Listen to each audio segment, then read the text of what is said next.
چنانچہ مشورے سے طے ہو گیا کہ مسلم ابن عقیل رضی اللہ عنہ کوفہ جائیں اور کوفہ جا کر وہاں کے حالات کو امام حسین رضی اللہ عنہ کی خدمت میں لکھیں۔ چنانچہ مشورے سے مسلم ابن عقیل رضی اللہ عنہ جس وقت کوفہ میں پہنچے تھے، کوفہ کے گورنر اور کوفہ کے امیر اس وقت نعمان ابن بشیر رضی اللہ عنہ صحابی رسول ہیں، نعمان ابن بشیر رضی اللہ عنہ۔ چنانچہ جب حضرت مسلم ابن عقیل رضی اللہ عنہ کوفہ پہنچتے ہیں تو پورے طور پر ان کا استقبال کیا جاتا ہے، پورے طور پر ان کے خوشامدید ہوتی ہے، اور کوفہ والے برابر کرانے کے لیے حقیقت حال کو واضح کرنے کے لیے کہتے ہیں کہ ہم تمہارے ساتھ ہیں، آپ حضرت حسین رضی اللہ عنہ کو حالات کو لکھ کر بھیج دیجیے کہ یہاں کے حالات سازگار ہیں۔ چنانچہ مورخین نے لکھا کہ مسلم ابن عقیل جس وقت کوفہ پہنچے ہیں 12 سے 18,000 آدمی ایک ہی دن میں حضرت مسلم ابن عقیل کے ہاتھ پر بیٹھ کر دیے کہ ہم حضرت حسین کو امیر ماننے کے لیے، ہم کو خلیفہ ماننے کے لیے تیار ہیں۔ چنانچہ جب مسلم ابن عقیل رضی اللہ عنہ نے پورے طور پر حالات کو سازگار دیکھا اور مناسب سمجھا تو خط لکھ کر حضرت حسین رضی اللہ عنہ کو بھیج دیا کہ یہاں پہلے ہی دن میں 18,000 لوگ میرے ہاتھ پر بیٹھ کیے۔ یہ خط آنے کے بعد حضرت حسین رضی اللہ عنہ نے صحابہ کو یہ خطوط بتائے، عبداللہ بن زبیر کو، عبداللہ بن عمر کو اور اسی طرح عبداللہ بن عباس رضی اللہ عنہ کو کہ کہا اب میرا ارادہ یہ ہے کہ میں کوفہ جانے کو مناسب اور بہتر سمجھتا ہوں، لیکن صحابہ کی ایک جماعت اب بھی پورے طور پر اس طور پر محنت کرنے پر یہاں مصروف تھی کہ حضرت حسین کوفہ نہ جائے۔ عبداللہ بن عباس رضی اللہ عنہ فرماتے ہیں کہ میں حضرت حسین رضی اللہ عنہ کو کوفہ جاننے کے لیے اتنا منع کیا ہوں، اگر مجھ سے یہ ہوتا کہ میری اونٹنیاں ہوتی اور میری گردن ہوتی اور امام حسین کا قافلہ میرے سامنے ہوتا، میں اس جنگ تک محنت اور کوشش یہاں تک کرتا کہ حضرت حسین کوفہ نہ جائے۔ چنانچہ بات یہاں تک پہنچی کہ صحابہ کی اولادیں حضرت حسین رضی اللہ عنہ سے باہم آمنے سامنے ہو گئے اور یہ کہا کہ ہم اپنی جانوں کو قربان کریں گے، ہم شہادت کو جام پی لیں گے، لیکن آپ کو کوفہ جانے نہیں دیں گے۔ کوفہ والے غدار ہیں، کوفہ والے دھوکہ باز ہیں، کوفہ والے بے وفا ہیں، انہوں نے اس سے پہلے آپ کے والد اور آپ کے بھائی کے ساتھ غداری اور بے وفائی کی، آپ کا کوفہ جانا کسی طرح مناسب نہیں۔ لیکن حضرت حسین بن علی رضی اللہ عنہ اگر تقدیر پر تدبیر غالب آ گئی، تقدیر یہ ہے کہ کوفہ پہنچنا ہے اور تدبیر یہ ہے کہ کسی طرح انہیں کوفہ جانے سے روکا جائے۔ حضرت حسین بن علی رضی اللہ عنہ اہل بیت کے قافلے کے حضرت حسین رضی اللہ عنہ کے تقریباً 9 بھائی اور ہیں جو حضرت حسین رضی اللہ عنہ کے ساتھ اس قافلے میں ساتھ ہیں، آپ کے لشکر میں ساتھ شریک ہیں۔ حسین بن علی رضی اللہ عنہ مکہ المکرمہ سے نکل رہے ہیں اور یہاں یہ ہے کہ لوگ حج کر کے واپس ہو رہے ہیں۔ 3 محرم الحرام کے قریب حضرت حسین رضی اللہ عنہ نکلے ہیں مکہ سے کربلا کی طرف روانہ ہونے کے لیے، اور آپ کے ساتھ حضرت عمر بن علی اوسط ہیں، عبید بن علی ہیں، اور اسی طرح ابوبکر ابن علی ہیں، عثمان ابن علی ہیں، علی اصغر ہیں، محمد الاوسط ہیں، یہ تمام کے تمام بھائی ہیں حضرت حسین ابن علی رضی اللہ عنہ کے، یہ سارے کے سارے ساتھ میں ہیں اور لشکر جا رہا ہے کوفہ کی طرف، لشکر جا رہا ہے کوفہ کی طرف کہ جائیں اور وہاں جا کر حالات کا جائزہ لیں۔ اب تو پورے طور پر حالات سازگار ہو چکے ہیں، حضرت حسین بن علی رضی اللہ عنہ مکہ سے نکلے ہیں۔ زبالہ یا زیالہ علماء فرماتے ہیں کہ دونوں نام اس مقام پہ ہیں، یہاں حضرت حسین بن علی رضی اللہ عنہ ابھی پہنچے ہیں اور پہنچ کر اس بات کی اطلاع ہے کہ مسلم ابن عقیل رضی اللہ عنہ کو شہید کر دیا ہے۔ یعنی آپ کے ساتھ غداری کا پہلا قدم ہے جو کوفہ والوں نے بھیگا دیا۔ حانی بن عروہ جن کے مقام پر مسلم ابن عقیل رضی اللہ عنہ پورے طور پر پناہ لیے ہوئے تھے، عبید اللہ بن زیاد نے ان دونوں کو بلا کر شہید کر دیا۔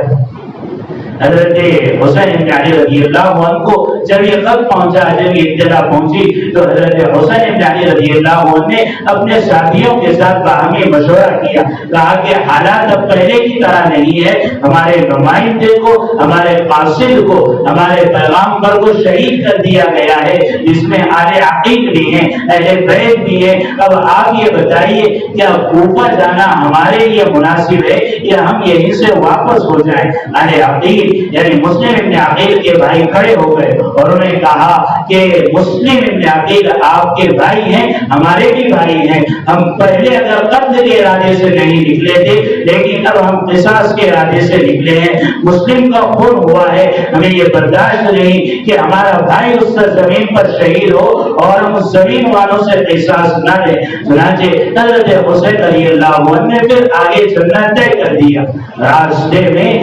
عربی کے مشہور شاعر برزدق سے ملاقات ہوئی۔ برزدق کوفہ سے واپس مکہ کی طرف آ رہے تھے۔ برزدق سے حضرت حسین بن علی رضی اللہ عنہ نے کوفہ اور عراق والوں کے حالات کو معلوم کرنا چاہا کہ آخر وہاں کے حالات کیا ہیں، لوگوں کے دلی رجحان کس طرف ہیں، یعنی لوگوں کے قلوب کس طرف ہیں، کیا وہ یزید کی عمارت کو قبول کرنا چاہتے ہیں یا حسین بن علی کی عمارت کو قبول کرنا چاہتے ہیں۔ برزدق جو اس وقت بہت بڑا شاعر اور بہت بڑا حساس آدمی، اس نے یہ کہا کہ کوفہ والوں کی زبانیں تمہارے ساتھ ہیں اور ان کی تلواریں یزید کے ساتھ،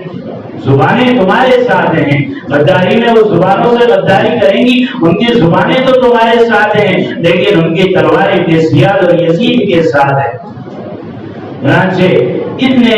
معاملوں کے باوجود بھی حضرت حسین بن علی رضی اللہ عنہ کا لشکر اور آگے بڑھا۔ آگے بڑھنے سے پہلے یہاں ابن زیاد اس بات کو سمجھیے کہ کوفہ کے پہلے گورنر حضرت نعمان بن بشیر رضی اللہ عنہ تھے۔ نعمان بن بشیر رضی اللہ عنہ کے پاس سے بھی اطلاع ملی کہ مسلم ابن عقیل آئے ہوئے ہیں اور وہ حضرت حسین کے نام پر بیعت دے رہے ہیں، صحابی رسول ہے، انہوں نے خاموشی کا اظہار کیا۔ اس پر عبید اللہ ابن زیاد نے یہ کہا، جس میں عبداللہ ابن مسلم حضرمی، عبید اللہ ابن زیاد وغیرہ ان لوگوں نے یہ کہا کہ یزید کی حکومت کی خلافت ہو جائے اور اس کی مخالفت کی جائے، ہم کو یہ برداشت ہو، ایسا نہیں ہو سکتا۔ چنانچہ یزید نے عبید اللہ ابن زیاد کو رئے سے ہٹا کر کوفہ کا حاکم اور گورنر بنا کر بھیجا۔ عبید اللہ ابن زیاد جیسے ہی یہاں پہنچا، نعمان بن بشیر اپنے ساتھ جلیسوں کے ساتھ، اپنے گورنروں کے ساتھ اور اپنے صاحبوں کے ساتھ رات کے وقت میں مصروف تھے۔ وہ یہ سمجھے کہ یہاں تو ابھی حسین بن علی کا چرچا ہے، شاید کہ حسین بن علی آ گئے ہو۔ نعمان بن بشیر رضی اللہ عنہ یہ سمجھے، لیکن جب دیکھا کہ حضرت حسین بن علی نہیں بلکہ عبید اللہ بن زیاد ہے تو انہوں نے کہا کہ ظالم یہاں سے چلا جا، ہم کوفہ میں کس تو قوم کی نہیں ہونے دینا چاہتے، ہم یہاں خون کی ندیاں نہیں بہانا چاہتے۔ عبید اللہ بن زیاد نے کہا کہ دروازہ کھول دے، یزید نے مجھے حاکم اور گورنر بنا کر بھیجا ہے اور یہ کہا ہے کہ مسلم ابن عقیل کا جلد از جلد قتل ہو جائے ورنہ یہاں تیرا بھی معاملہ گڑبڑایا ہوا ہے۔ چنانچہ نعمان بن بشیر رضی اللہ عنہ خاموش ہو گئے اور اپنی امارت اور خلافت کو چھوڑ دیا۔ ہانی بن عروہ کے مکان میں مسلم بن عروہ پناہ گزین تھے، امان میں تھے اور تحفظ میں تھے۔ چنانچہ عبید اللہ بن زیاد نے اپنی چاپلوسی سے اور اپنے جاسوسی سے ایک آدمی کو جو اس کے باپ کا غلام تھا اس کے پاس 30,000 اشرفیاں بھیجی اور یہ کہا کہ میں مکہ سے آیا ہوا ہوں، مسلم ابن عقیل سے ملنا چاہتا ہوں، یا پھر مسلم ابن عقیل سے ملاقات کرنا چاہتا ہوں۔ وجہ یہ تھی کہ مسلم ابن عقیل کو بلا کر گرفتار کرنا اور قتل کرنا تھا ان کا ارادہ۔ چنانچہ ہانی بن عروہ نے جب یہ سنا کہ یہ آدمی مکہ سے آیا ہوا ہے، یہ عجمی ہے، کوئی عربی نہیں ہے، تو حضرت ہانی بن عروہ رضی اللہ عنہ نے مسلم ابن عقیل سے ملاقات کی اجازت دے دی۔ جب اشرفیوں کی دہلی مسلم ابن عقیل کے پاس پہنچی تو وہ جاسوس جس کو عبید اللہ بن زیاد نے جاسوسی کے لیے بھیجا تھا، اس نے پورے طور پر جانچ لیا کہ یہ کوفیوں میں سے نہیں ہے بلکہ مسلم ابن عقیل ہے۔